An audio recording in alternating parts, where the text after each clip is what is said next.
peace. I might rise in perfect peace.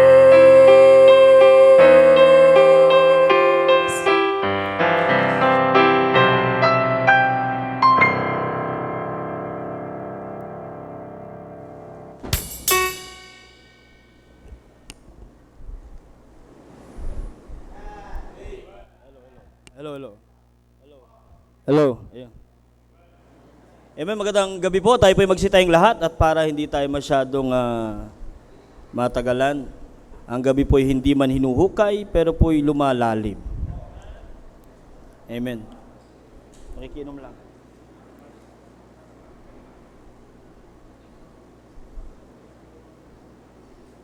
Amen, magandang gabi po. Tingin ba? Good evening. Okay, sige po. Magandang gabi sa bawat isa. At salamat po sa privilege. Salamat kay Pastor Arnel. At in behalf po ng Masbate Bible Baptist Fundamental Fellowship, ang bihira, no? MBBF, kamo ng Masbate.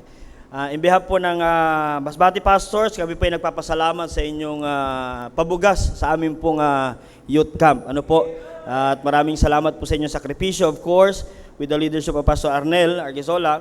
Salamat sa inyong pag-support doon sa camp at malaki pong blessing yung bugas kaya nakasurvive po kami sa aming camp. Of course, pasalamat ako sa mga leaders, pambihira yung mga leaders namin. Talaga namang sila highlights daw, hindi sila papahuling buhay ba?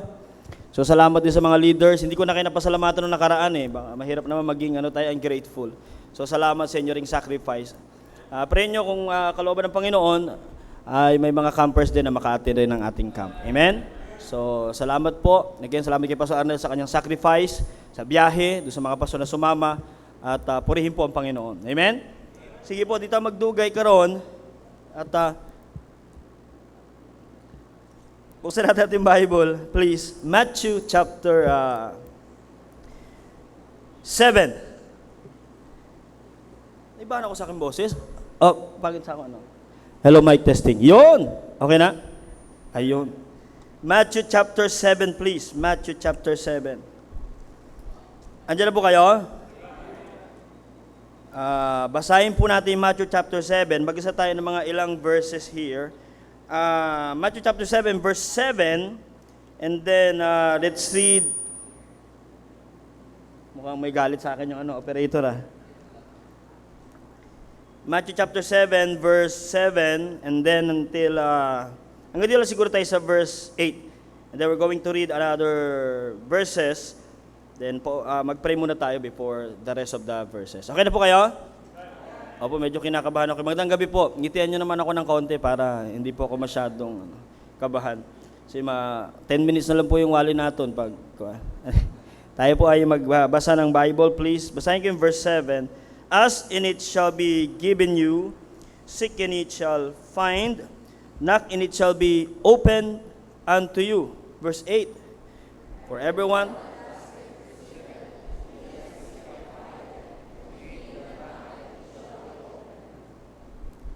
Tayo po saglit na manalangin. Let's bow our heads please in prayer. Tayo manalangin. Dakilang Diyos, salamat po sa oras pong ito. Nakikiusap po kami. Sa kapangyarihan niyo, Banal Espiritu, kayo po mangusap sa puso't isipan po namin na kami po ay, as we listen to thy word, kami po ay hamunin ninyo na mas lalo pa po, Panginoon, ay manalangin. Patawa sa aming salamat, dalangin namin sa pangalan po ng Panginoong Jesus. Amen. Amen. You may be seated. Thank you. Iba talagang tingog ko. Iba talaga, ibang tingog. Hello, Mike. Hello, mic testing. Yon, medyo okay ng konti. Okay, sige po, at tayo po ay mag-aral ng salita ng Diyos. Ngayon po, ang gusto kong i-share sa inyo, maybe not really common message, pero ngayon ko lang din naman niiwali, hindi ko pa ninawali sa amin, in our place, may bisita pala tayo, bihira, come on, pa-English na puntaan Alright, basa tayo ng kasunod ng mga talata. Sabi dito sa Matthew chapter 7, of course, this is very familiar with us. At, as it shall be given you, seek and ye shall find. For everyone that knocketh, it shall be opened unto him. For everyone that asketh, receive it. And he that seeketh findeth, and to him that knocketh, it shall be open. I don't know about you, pero the reason why we are here, we are still attending prayer meeting, or maybe we have our personal prayer life, is because we believe in this passage of the scripture that God answers prayer. Amen? Bihirang amen yun ah. Naniniwala tayo na ang Diyos ay sumasagot ng panalangin. At hindi lang tayo naniniwala ang Diyos ay sumasagot ng panalangin, kung hindi dahil nakaranas na tayong sagutin ng Diyos sa ating mga panalangin. Amen? Ito po ang salita ng Diyos na nagtuturo sa atin anumang bagay na ating hilingin. Mark chapter 11, verse 24. Sundan nyo lang ako at magkaroon tayo ng konting Bible reading pa ulit. Matthew chapter 11, verse 24. Very familiar verses from the Bible. Sabi ng Bible dito sa verse 24, 11:24. Basahin ulit natin. Sundan nyo lang ako. Verse 24, therefore I say unto you, what things soever ye desire when ye pray, believe that ye receive them, and ye shall have them. Amen? Whatsoever things ye desire, when ye pray, believe that ye shall have them, and ye shall receive them. Yan ang sabi ng salita ng Diyos. Call unto me, and I will answer thee, and shew thee great and mighty things which thou knowest not. Jeremiah chapter 33, verse 3. Amen? These passages ang nagbibigay ng lakas na loob sa atin, confident, na kaya tayo nanalangin dahil ang pananalangin ay nasa salita ng Diyos. At nagbigay ang Diyos ng assurance na kapag tayo nananalangin, tayo ay tiyak na sasagutin sa ating mga panalangin. Amen? Sundan nyo lang ako ha, saglit lang po, medyo bumibelo lang ako ng konti, medyo kinakabahan pa ako ng konti eh. So nagkakaintindihan po tayo, amen? Kaya tayo nanalangin kasi ang panalangin ay nasa salita ng Diyos. At ang turo ng salita ng Diyos, ang panalangin ay sinasagot ng Diyos. Amen? Pero ang message natin, ang pag-uusapan natin ngayong gabing ito, allow me to speak in this simple message or subject this evening. Ulitin ko po, purihin ng Panginoon if we have a lot of answered prayers. But we still believe, or we believe that God answers prayers in 3 ways. Amen? What is number 1? Yes. Number 2? Huh? No? Wait. Number 3? Number 3, mga bata? No. Okay, we believe that God's answer in 3 ways. It is yes, or maybe wait, or maybe no. So allow me to speak on this simple subject this evening. When God say no. When God say no. Ye ask and receive not because ye ask amiss. James chapter 4, verse 3. Amen? Amen. Sundan nyo lang po ako. Sundan nyo ako. Huwag kayong magagulat. Ano? Masakit man tanggapin ang katotohanan na bagamat tayo naniniwala sa pagsagot ng Diyos sa ating mga panalangin, marami tayong mga panalangin na hanggang ngayon ay wala pa ring kasagutan. At yan ang dahilan kung bakit hanggang ngayon suma-attend ka ng iyong prayer meeting. Amen? At yan ang dahilan kung bakit we still continue in prayer. Bakit? There's a lot of prayers. In reality, in truth, hindi pa sinasagot ng Diyos.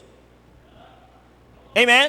Masyado tayong familiar when we ask prayers, we always think, when we pray, God will answer what we are praying for. Kaya doon ang kadalasan eh. Sundan niyo po ako. Okay lang kayo? Inom muna akong tubig ha. Kinakabahan ako eh. Saglit lang. Kinakabahan ako eh.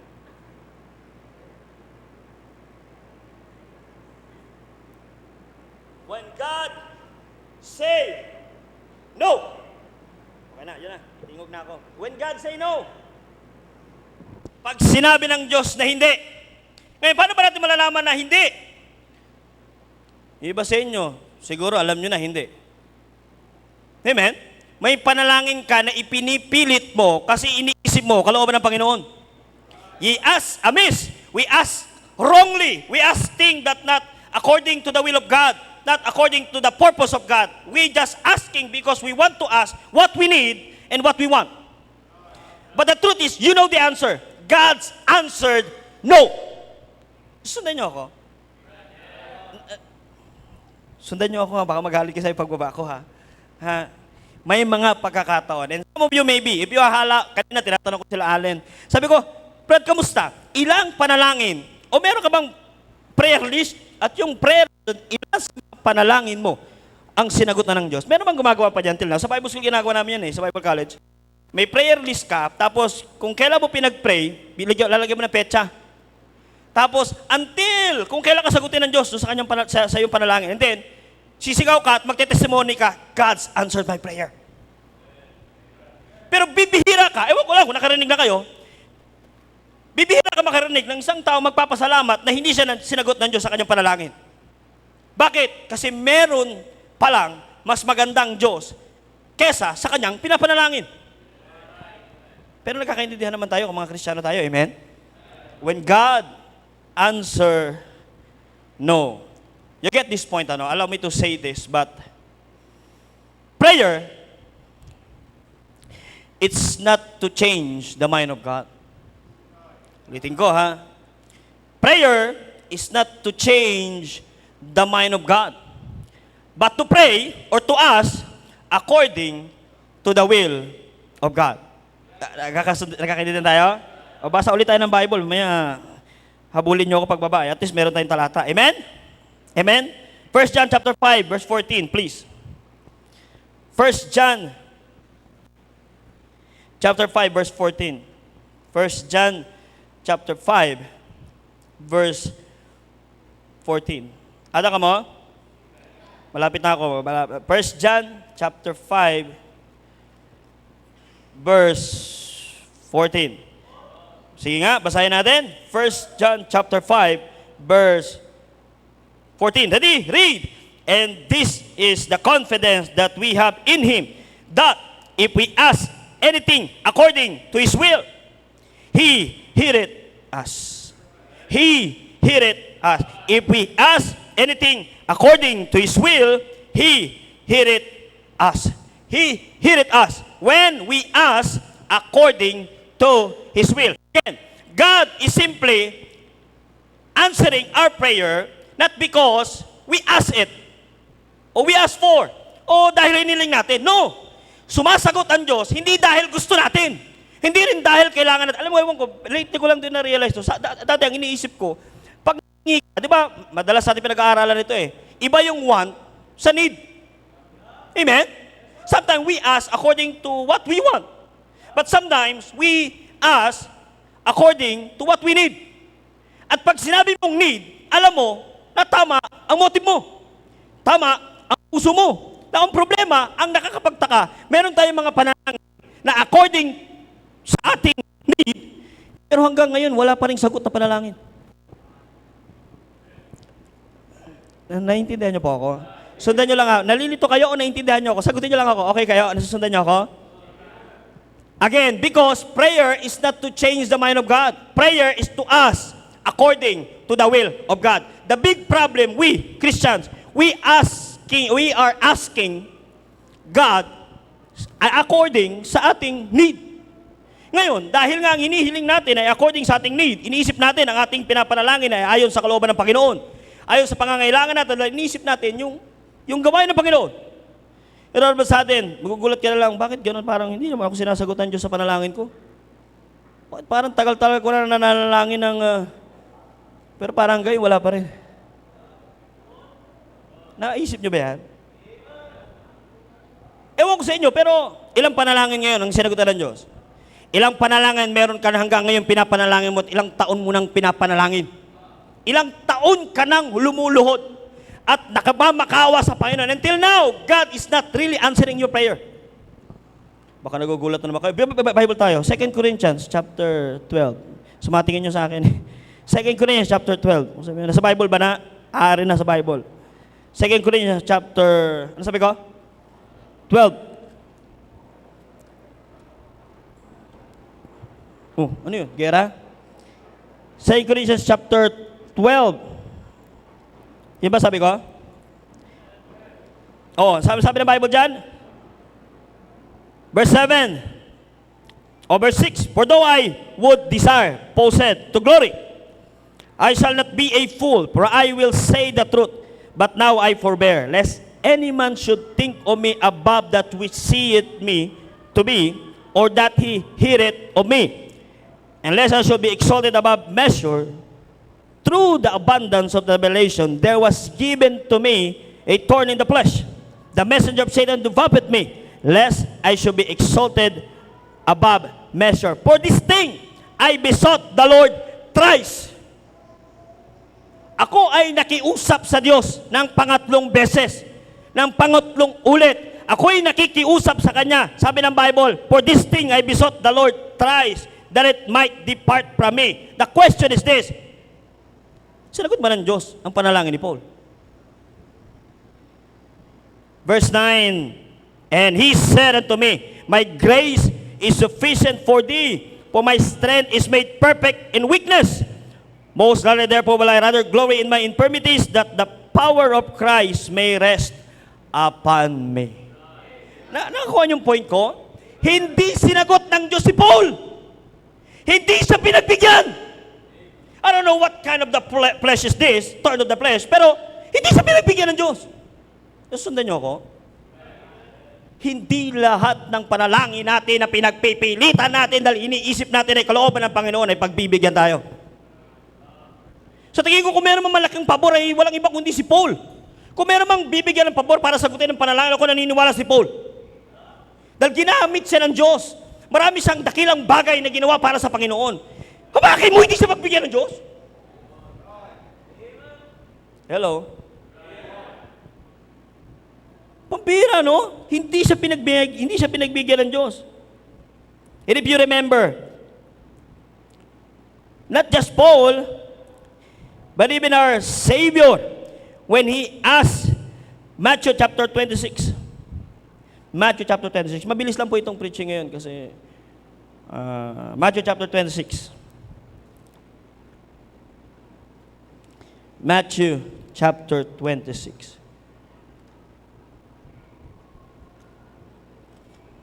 Kampanyahan gali karon, no? Andiyan na kayo? Matthew chapter 26, basahin natin. Sundan nyo lang ako. Basahin nyo ako verse 39, 26 verse 39. Tingnan nyo to. Matthew chapter 26 verse 39, o 39, yeah. And he went a little further and fell on his face and prayed, saying, O my Father, if it be possible, let this cup pass from me. Nevertheless, not as I will, but as thou wilt. This is our Savior. This is our Lord and Savior Jesus Christ asking the Father, if it is possible, let this cup pass from me. But God did not allow it to happen. Why? For your salvation and for my salvation. Therefore, when God say no to Jesus, then we have our salvation. You get the point? No, hindi sinagot ng Diyos, no, ang Panginoon sa kanyang hiling. Nagkaroon tayo ng kaligtasan. Dahil kung sinagot ng Diyos ang panalangin ng Panginoon, wala tayong kaligtasan. You get the point? When God say no, there's a thing that God will say no. Ipilit mo man ang gusto mo at akala mo kalooban ng Panginoon, pero ipapakita sa iyo ng Diyos, it is a no. Pupira, ako nga, tagal ko na nag-iisip tagal ko na nanalangin Hindi ka natutuloy ang kwento. Marami akong mga panalangin na gusto kong, matagal ko nang hinihiling na matupad sa aking buhay. Pero pambira ka po, bakit? Bakit? Saan ako nagkamali? Sabihin ko na wala tuloy. Sabihin ko? No. May aso ko ngayon. No. Sit. No. When God say no. Ang hirap, no? Ang hirap pagpilitan yung bagay na akala mo kalooban ng Panginoon pero hindi pala. Yung pala kalooban mo at pinipilit mo na yung kalooban mo maging kalooban din ng Diyos. Ang bira, no? Again, prayer is not to change the mind of God. Mali yan. Maling motibo na kaya ka na nanalangin kasi alam mo, sasagutin ka ng Diyos sa panalangin. We have our confidence Sasagutin ka ng Diyos sa panalangin kasi iniisip mo yung hinihiling mo according to His will. Yung hinihiling mo, yung nais mo na hinihiling mo sa Diyos, sagutin ng Diyos. Ang tila baga ang nangyayari, inuutusan natin ng Diyos. Diyos ko, itong hiling ko, sagutin mo ko ha. Ito, ayon to sa gawain mo ha. Ito, dapat, sagutin mo ko. Yung bang ibig natin sabihin? Nasusundan niyo ako? Pag nanalangin tila baga, ito, Panginoon, kailangan ko po ito. Kailangan ko mag-asawa. Mali yata nabanggit ko. Sabi ko kanina, hindi ko babanggitin niya. Mali yata. Wala sa outline ko to. Mali pa ako nung sasabihin ba? Ano sa tingin mo na wala tuloy? Ano sabihin ko? Pero pambihira, sa tagal mo nang nananalangin. Napapaisip ka. Bihira talaga ang buhay. Pero, ha? Kaya inisip kong bihira naman. Okay na, wag natin ituloy kasi baka lumayo eh. Again, there's a lot of prayers na hindi ka sinasagot ng Panginoon kasi merong gusto ang Diyos na mas higit kaysa sa gusto mo. Amen? Kahit ipagpilitan mo pa yung bagay na gusto mo at ipilit, Panginoon, kalooban nyo to, tingnan nyo oh! When God say no, tumambling-tumbling ka man dyan, ilang taong ka man dyan magluluhod, pag sinabi niyang hindi. Hindi. May magagawa ka ba? Tingin ko wala tayong magagawa. Ang gagawin? Ha? Wala kang magagawa eh. Sabi ng, ang lagi mo na nasa ano, maybe, when God say no today, maybe tomorrow will God maybe say yes. Pero until God say yes, it is very important for us to recognize. Diyan kasi tayo nagkakaroon ng downfall. Madalas, nadidismaya tayo kasi pag hindi tayo pinagbigyan ng Diyos sa kailangan natin. Amen? Pag meron kang panalangin na sinisigura, ako naman siguro, wala naman siguro na nanalangin dito na hindi mo chinecheck ang sarili mo sa hinihingi mo. Amen? Napakadelikado kasi niyan. Humingi ka ng specific na bagay, iisipin mo kalooban ba ng Panginoon yan? Kasi alam mo yan eh, hindi ka pagbibigyan ng Diyos kung hindi yan ayon sa kalooban ng Panginoon. Alam mo na yun eh. Amen? So mag-check mo ng sarili mo, hihingi ka ng tao sa kasalanan mong kinakailangan, luluhod ka, mananalangin ka, hihingi ka ng specific prayer, eh magugulat ka, God answer, no. He say, no. Paano mo nasabing no? Kita mo, wala pa hanggang ngayon sa'yo. Nasundan niyo ako. Amen? Kaya nga try to, i-check mo lang. Ilang mga panalangin ang hiniling mo na ilista maybe na sinagot ka ng Diyos. Kaya na tinatanong ko si Allen eh. Ano mas marami, Allen? Yung sinagot ka ng Diyos sa panalangin mo o hindi ka sinagot ng Diyos sa panalangin mo? Sabi niya, daw-damo tong hindi ako nasagot sa akong panalangin. Ewan ko, try ano lang, try mong ano, pag-unaw-naon.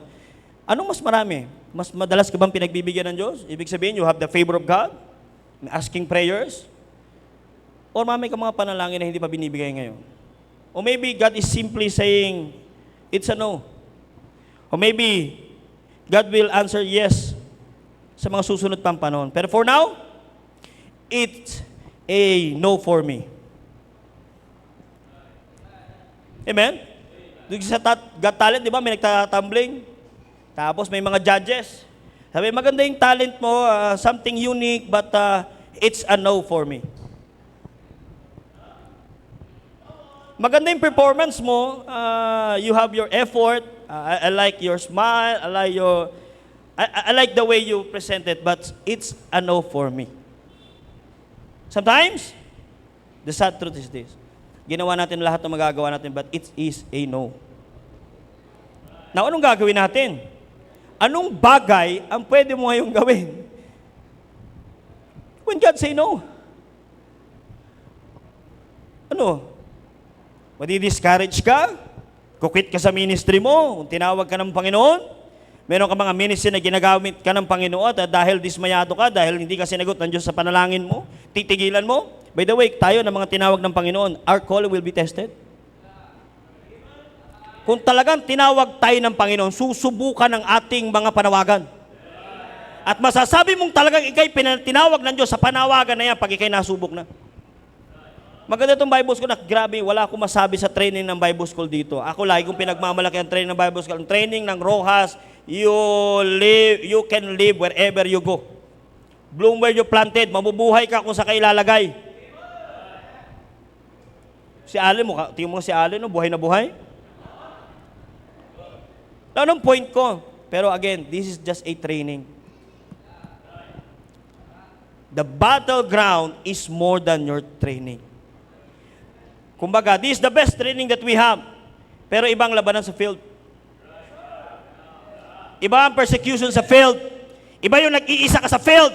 Iba yung may nagpe-persecute sa'yo at wala kang pwedeng takbuhan at wala kang pwedeng pakiusapan at walang tutulong sa'yo at mananalangin ka. Tila baga parang discourage ka, gusto mong tumigil sa gawain ng Panginoon at tila baga, it's a no!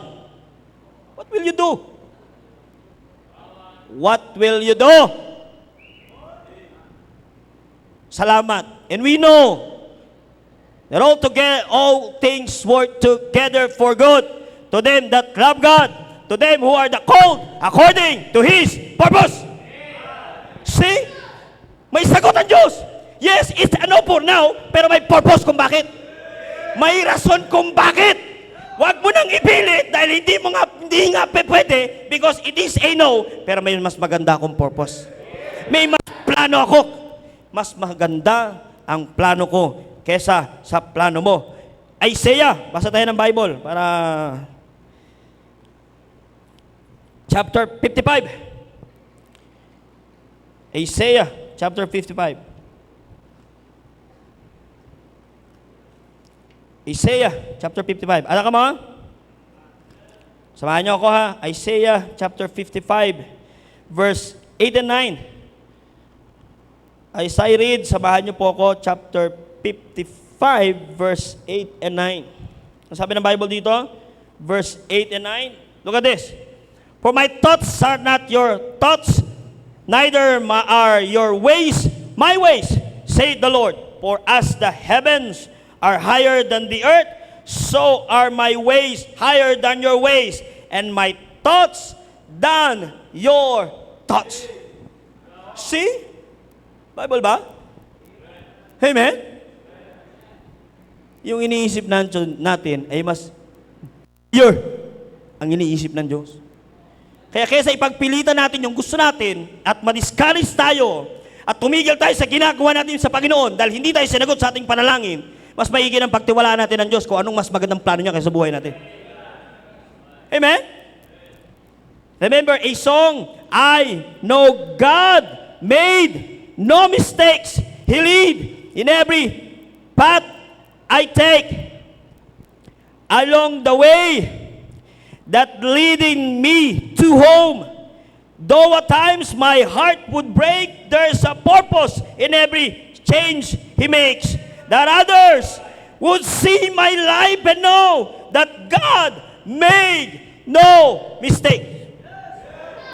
Bira, no? Lala ko yung kanta, tinan nyo ha. Oh. All things works. Remember, you know the song, Trust His Heart? All things work for are good. Though sometimes we don't see how they could. Struggles that break our hearts in two sometimes blind us to the truth. Our Father knows what's best for us. His ways are not our own. So when your pathway goes dim and you just don't see Him, remember, you're never alone. God is too wise to be mistaken.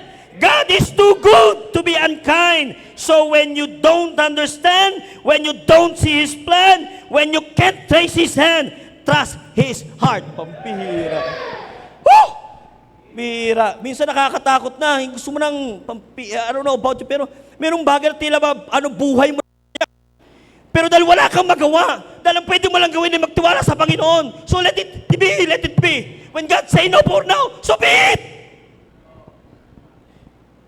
Kasi magpakamatay tayong ipilit natin yung gusto natin. Kung may tiwala tayo sa Panginoon, mangyayari ang kalooban ng Panginoon, mas ma-enjoy natin. Mas magbibigay tayo ng puri sa Panginoon. When God say no, yes, God will say yes. When you ask things for Him, kasi yun sabi ng Bible, ask and it shall be given you. But sometimes, God will answer no. God answered no to Paul. And also, he answered no to our Savior. Nasusundan niyo ako?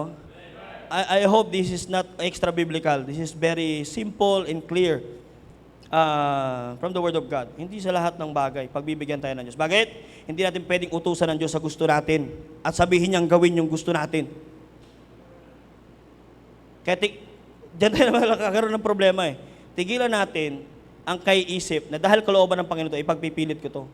Siguraduhin mo kalooban ng Panginoon. Kasi ang Diyos sumasagot sa panalangin. Pakinggan mo yung panalangin, yung sagot sa panalangin mo. May salita ng Diyos. May pastor, amen? May circumstances na nangyayari. Pakinggan mo maigi. Maybe hindi mo gustong tanggapin yung sagot na hindi. Ayaw mo ma-disappoint. Kasi gusto mo ipagpilitan dahil iniisip mo kalooban ng Panginoon. Hindi. Your thought is not God's thought. Neither your ways, His ways. So kaysa ipagpilitan natin, mas maigi na lang, pagkatiwalaan na lang natin ang Diyos. Amen? When God say no. Nagkakaintindihan tayo? Okay itong na-get nyo po yung aking pinupunto. Actually, ngayon ko lang po ito na-preach eh. When God say no. Last time, nag-usap tayo. Last time, nag-preach ako. I preach the reason why God did not answer our prayer because of our self. Because me, my enemy. Remember that? Sometimes, hindi natin tinatanggap ng problema, kaya tayo hindi sinasagot ng Diyos sa panalangin kasi tayo may problema. We as a mess. Pero, dapat natin pagtantuhin, maybe, meron talaga mas magandang plano ang Diyos sa atin. Amen? When God say no. Nagkakaintindihan po tayo? Amen po? Kaya nga yung mga camper, may mga nanonood ngayon galing ng ng CBBM, wash out, shout out sa mga taga CBBM da. Salamat sa mga members. Pag-pray natin ang mga gawain ng Panginoon sa Masbate. Nagbagit si pastor na he is praying to start another work in the island. Kasi ang Masbate is composed of 3 island. Yung main island, nandun kami. District 2 and 3 ng Masbate. Yung District 1, meron pang 2 island. So let's pray. Hindi natin alam kung sino tatawagin ng Panginoon. Malay natin. Yung mga taga Masbate nag-aaral dito, malay natin. Kung anong kalooban ng Panginoon. Amen? So let's pray. At pag-pray natin itong mga darating na araw ay magkakaroon naman tayo ng youth camp. Marami na magsusuko ng buhay. Of course, we're going to make a decision to serve the Lord. Sometimes, ulitin ko, our decisions are will be tested. Pero ulitin ko, for the gift of calling of God are without repentance. Kailangan lang natin maintindihan, may bagay lang na hindi tayo pagbibigyan. Parang bata na pinipilit kumain ng lollipop, iubos na yung kanyang ngipin. Gusto nyo pa rin kumain ng lollipop. Namamagana na lumunan niya, gusto nyo pa rin kumain ng lollipop. Of course, the parents will say, no. Amen? This is very simple. I hope we cope up with this at nakaintindihan po tayo. When God answer no. As I close, again, yes, may mga pagkakataon talaga na hindi ka sasagutin ng Diyos sa panalangin mo. Pero magpaganoon pa man, ibig na ma-discourage ka at sumama ang loob mo, sisihin mo yung mga tao sa paligid mo, at maybe to question God, again, all things work together for good. If you really love God, according to His purpose. Not to your purpose, not to my purpose, but according to His purpose. Nakaintindihan po tayo? Tayo magsitayong lahat at tayo po yung manalangin.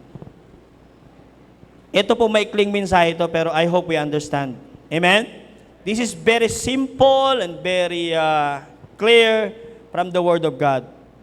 God, yes, will answer your prayers, but don't be discouraged when you have a lot of prayers na hindi pa sinasagot ng Panginoon. Maybe God is saying no for today, for now. Maybe later, or the next day, or in the future, God will answer yes. Pero dahil hindi pa tayo kaya sagutin ng Diyos ngayon na yes, huwag ka madismaya. May mas magandang plano ang Diyos. At magpapasalamat tayo sa araw at oras na saginagot tayo ng Diyos sa tamang panahon. Amen? Habang ulumin na kayo ko, ang matabi nakapikit, hindi ko alam kung saan parte ng mensahe ka kinausap ng Panginoon. Kung kinausap ka ng Panginoon sa simpleng mensahe nito, why don't you come to the altar and talk to God and ask God, Panginoon, help me to be clear in my mind. Ang bagay na hinihingi ko po sa inyo ay kalooban ba ninyo? Hindi. At kung hindi nyo po ito kalooban, allow me to move on, to accept it in my heart, and to trust your heart na mangyari ang kalooban ninyo sa buhay ko. Habang ulamin na kayo ko, ang mata mo'y nakapikit. The message is very short and very clear. When God say no, pero ka ba panalangin na hindi pa sinasagot? Maybe He's saying no. Pero don't you worry. May plano ang Diyos. May mas magandang plano ang Diyos. You take time to pray.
Tayo po'y manalangin. Dakilan namin Diyos, maraming salamat po sa mensahe namin napakinggan. Diyos ko, hindi ko alam po, Panginoon, kung sino man sa kanila. Sa mga anak niyo, Panginoon, mayroong pinagdadaanan. Maybe some of us are discouraged because we have prayers that not being answered. Pero dalangin ko po, ang puso namin ay turuan nyo na maging tumanggap ng mga bagay, Panginoon, na hindi nyo kalooban sa amin. Tawad sa aming sa pagkukulang at yung bawat isa. Ito dalangin ko sa pangalan po ng Panginoong Yesus. Amen.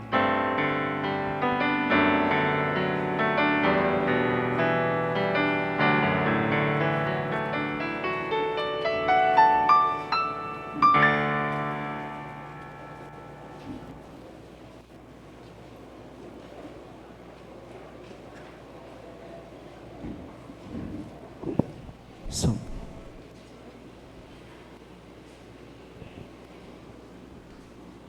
alright, church, I will bless. Amen. Salamat, gid, Pastor Gaton, sa mensahe sa bunga gabi.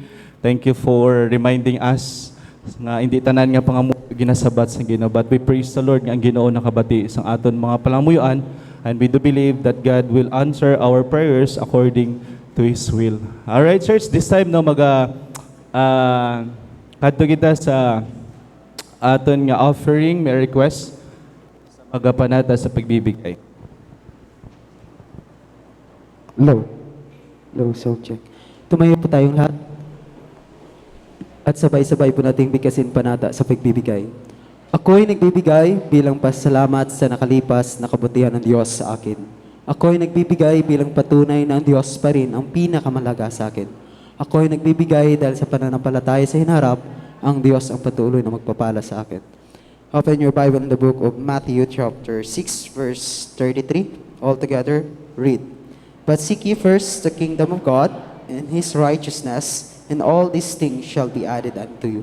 Let us pray. Heavenly Father, Lord, salamat Panginoon sa tinangginhatag mo sa amon nga makabati sa Word of God.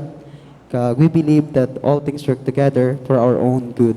Kapag pagiging ako sa din, no man mo answer sa amon mga prayer, I hope nga hindi kami mag-discourage kag makapadayon gyapon sa imo Ginoo sa pagpangamuyo Ginoo. At the same time, hatagi kami Ginoo sang kalipay kag kasadya Ginoo sa among tigipuson sa paghatag para sa imo bulaton. In Jesus name, amen.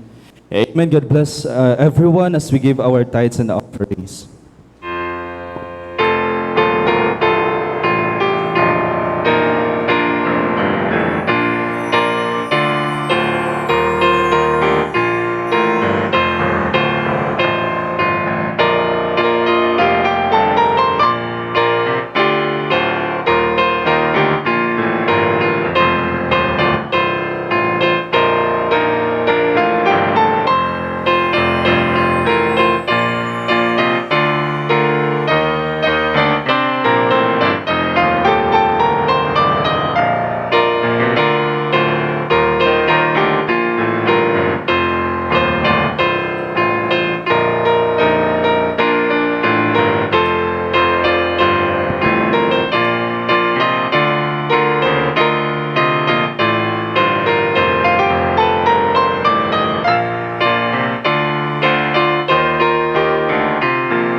Alright, church, if we have been blessed by the message, so ginapangabay ko no, as our beloved pastor no, subong gabi makuha kita sa special offering.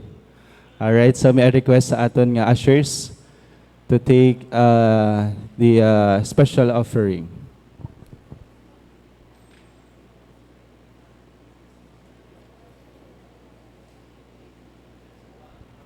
Okay, any amount, pagpalangga naton sa alagad sa Ginoo.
Alright, church, as a reminder, the upcoming Youth Revival Conference, no? May I remind sa aton mga young people, no? Basi may ari pa diri sang wala nakapa-register.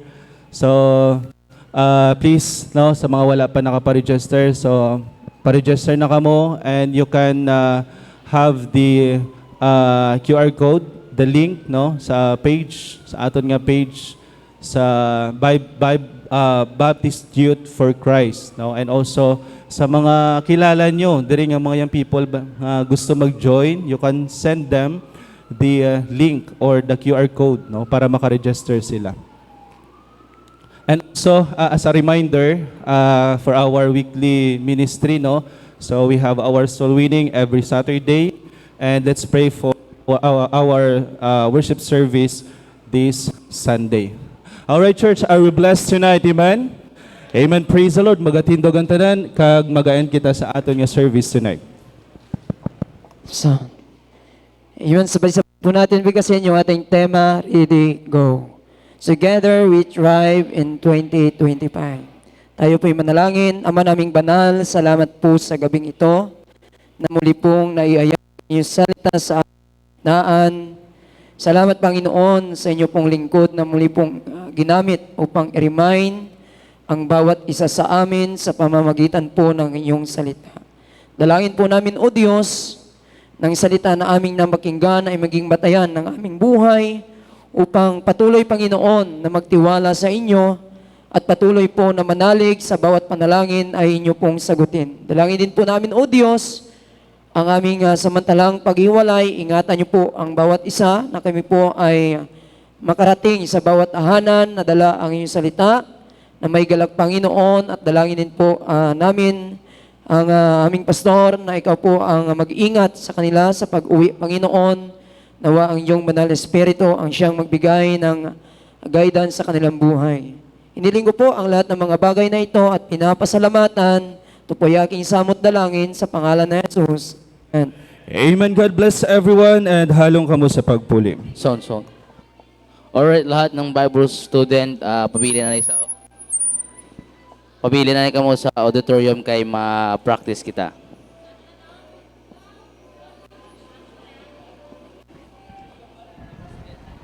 Tanan nga Bible student, hindi na magwa, hindi na kamo diretso na kamo dire sa may pianohan kay ma-practice kita.